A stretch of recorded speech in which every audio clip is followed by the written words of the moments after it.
राष्ट्रीय खेल दिवस के मौके पर मुख्यमंत्री पुष्कर सिंह धामी ने उत्तराखंड में होने वाले 38वें राष्ट्रीय खेलों का उद्घाटन किया।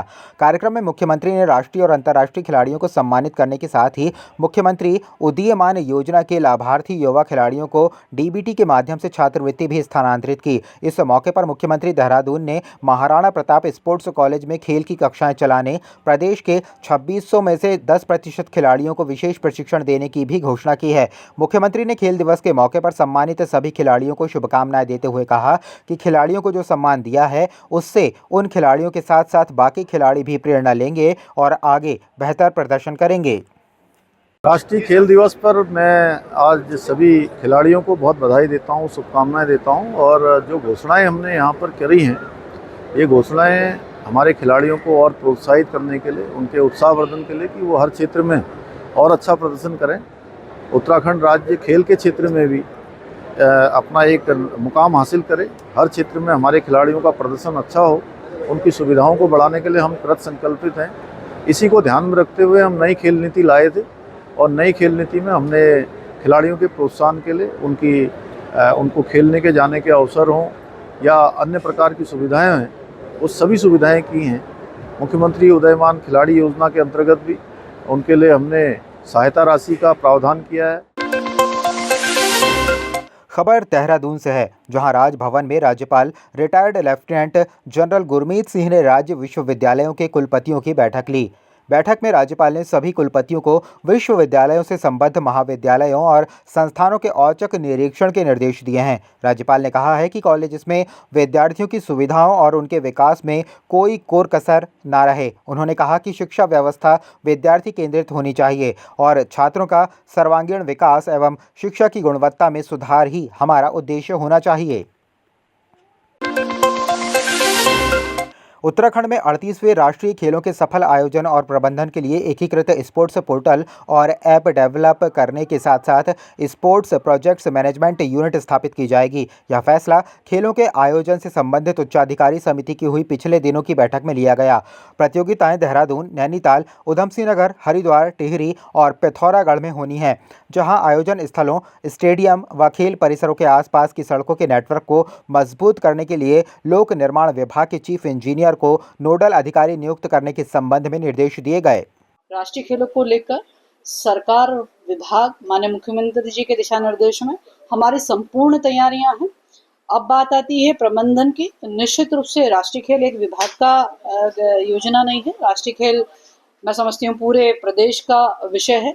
इसमें जिन जिन विभागों की सहभागिता बनती होगी, निश्चित रूप से माननीय मुख्यमंत्री जी ने उन विभागों को साथ में सहयोग के रूप में काम करने के निर्देश दिए हैं। प्रदेश कांग्रेस से केदारनाथ प्रतिष्ठा रक्षा यात्रा एक बार फिर से शुरू करने जा रही है। प्रदेश कांग्रेस अध्यक्ष करण माहरा का कहना है कि स्थितियां अनुकूल होते ही केदारनाथ रक्षा प्रतिष्ठा यात्रा फिर से शुरू की जाएगी। आगे उन्होंने कहा कि केदारनाथ मंदिर धाम ट्रस्ट यह मान लिया है कि वह वहां पर मंदिर नहीं बनाएंगे, लेकिन उन्होंने जो एक पत्र लिखा है उसे पत्र का अंतिम 2 पंक्ति सभी सनातन धर्म मानने वालों के लिए एक चैलेंज है। इस पत्र की अंतिम 2 लाइनें मैं पढ़ूंगा, उसको आप सुनिएगा। इस सारे देश के सनातन धर्मियों को और उत्तराखंड के सनातन धर्म को मानने वालों के लिए चैलेंज है। एक तो चोरी, ऊपर से सीना चोरी। मैं आपको पढ़कर सुनाता हूं। लिखते हैं, ट्रस्ट के पूर्व अध्यक्ष श्री सुरेंद्र रौतेला ने इस्तीफा देने के बाद हम सभी ट्रस्टी बहुत आहत हुए हैं कि हिंदू धर्म में धार्मिक भावनाओं की कोई कदर नहीं है और मंदिर बनाना हिंदू धर्म में अच्छा कार्य नहीं, ये उनका पत्र है।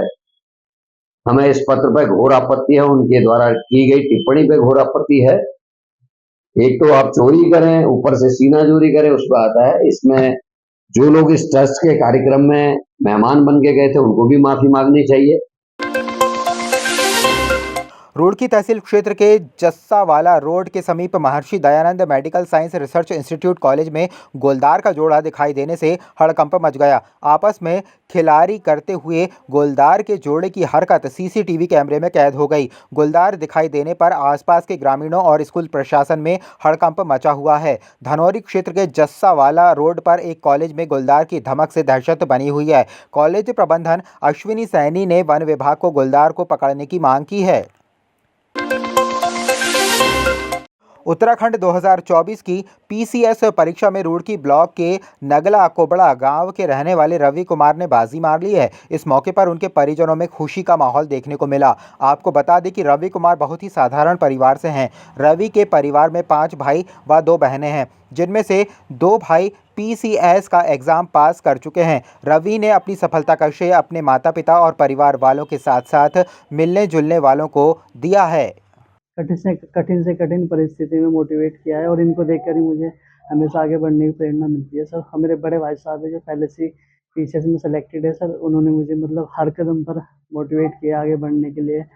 और सर इसके साथ साथ सर मुझे जैसे कुछ लोग और भी है सर, जिनका मैं सभी का तो नाम नहीं ले सकता क्योंकि बहुत लंबी लिस्ट हो जाएगी।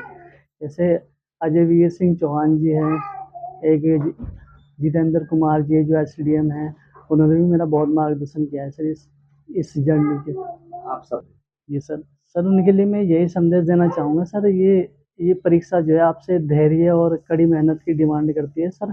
हो सकता है कई बार आपको आपके अपेक्षित सफलता नहीं मिलती, तो वैसे ही कठिन समय में आप धैर्य बनाए रखें और विश्वास के साथ कड़ी मेहनत से अपनी परीक्षा की तैयारी करते रहे और निश्चित रूप से आपको एक दिन सफलता जरूर मिलेगी। इसके लिए तो मैं सबसे पहले आप लोगों का शुक्रिया करता हूँ कि छोटा भाई है मेरा रवि कुमार, वो आज पीसीएस में चयन हुआ है उसका और खंड शिक्षा अधिकारी के पद पर उसका चयन हुआ है, तो उसके लिए मेरी बहुत बहुत शुभकामनाएं हैं। मैं यही कहना चाहूँगा इस विषय में कि वो बच्चा बहुत मेहनती है और बच्चों को जो कोई भी कंपटीशन में है अपनी सच्ची लगन और मेहनत से तैयारी अगर करते हैं तो एक न एक दिन मंजिल जरूर प्राप्त हो जाती है।